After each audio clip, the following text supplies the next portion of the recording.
In other news, even though the border wall dispute grabbed most of the headlines about the recently passed spending bill, tucked in that legislation was one helpful provision for livestock haulers.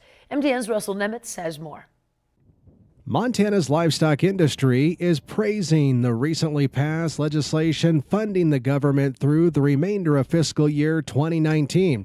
Because included in the new spending bill is a delay of enforcing electronic logging device rules for livestock haulers until September 30th. But those in the livestock industry say it's a short-term fix that needs a permanent solution, and for good reason. We're dealing with a perishable product versus a non-perishable product. If we do not get this in place and we have the same rules as a non-perishable product, then we're going to end up having to have teams of drivers or having to have drop points, and that's going to add to the freight cost immensely. And of course, you know what that does, it trickles right down to the producers, and that's less value for your cattle.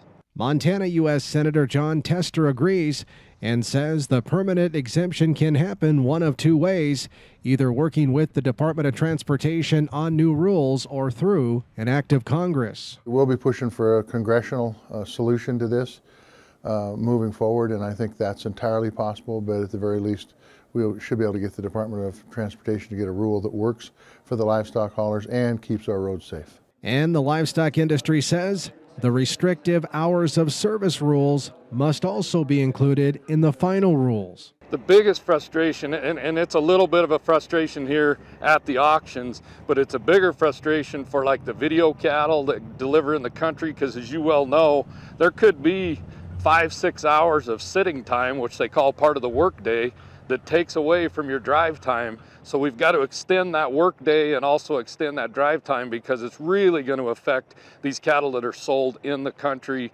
like on video auctions and such. The livestock industry is encouraged to submit comments to the Department of Transportation on this issue by March 8th, and they can do so on the federal government's regulations.gov website. In Billings, Russell Nemitz, MTN News.